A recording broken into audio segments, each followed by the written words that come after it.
Okay. I know that this is a time, but there's a lot of emotional energy and everyone strong emotional energy. It's just about time to break silence, so let's start with the speech. So first of all, my name is Alicia. I'm a student at the University of Arizona, and I just wanted to let you guys know that I am not a virus. So please stop Asian hate. On March 16, 2021, a man murdered 8 innocent people in a mass shooting, 6 of them being Asian women.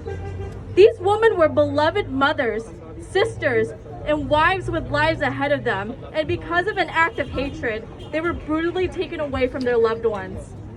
Hate crimes targeting Asian Americans have spiked 150% in U.S. cities.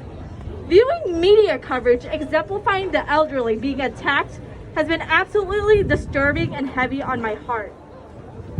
This could have been my grandpa, who was a prisoner of war during the Vietnam War. This could have been my grandma, who was a mother raising children in a jungle surrounded by guerrilla warfare.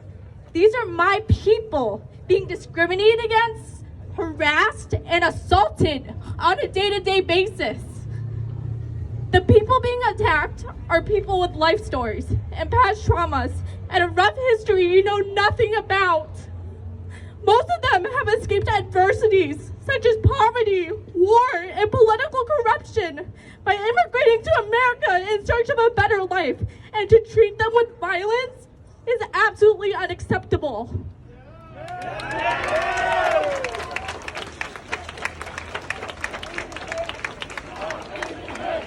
Stop Asian hate! Stop Asian hate! Stop Asian hate! Stop Asian hate!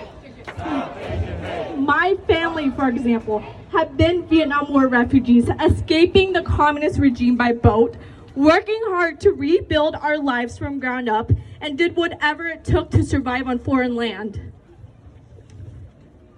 However, the American dream isn't guaranteed.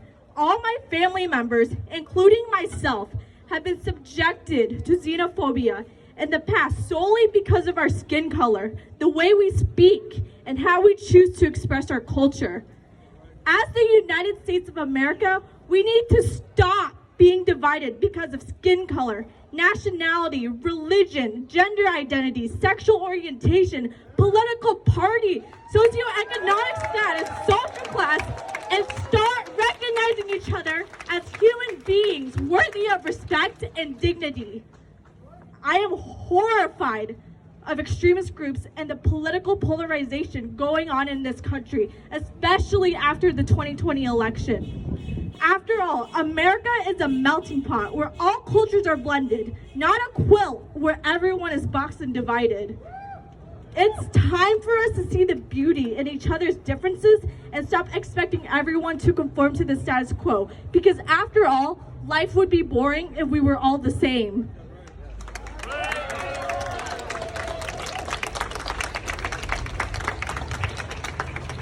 As an Asian American, I was taught my whole life to keep my head down and work hard until society chooses to respect me once I raise my socioeconomic status.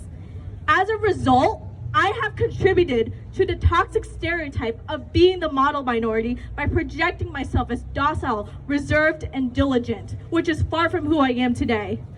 Today is one step forward to breaking that stereotype by breaking my silence on the many adversities I have faced growing up as a woman in America and a member of the BIPOC community.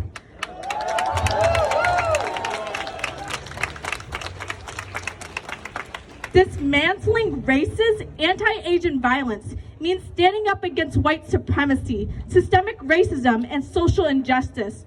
We need to set aside our personal biases and start empathizing with other people within our community. We need to stand up as a collective group by standing up for the weak and vulnerable in times of crisis.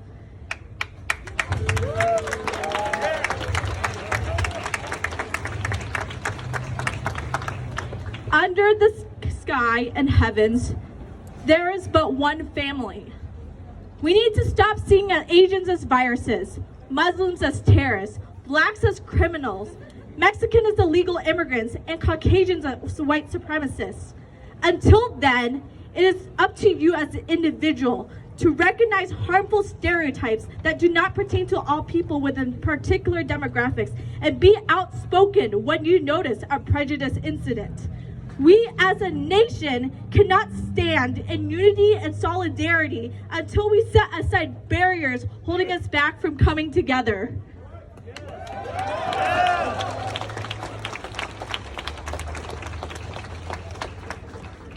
As Martin Luther King once said, I have a dream that one day my 4 children will one day live in a nation where they will not be judged by the color of their skin, but by the content of their character.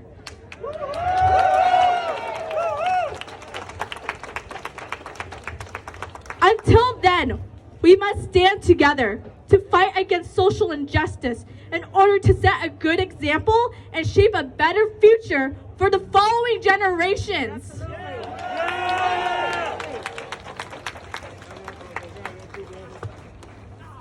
Thank you so much, Alicia.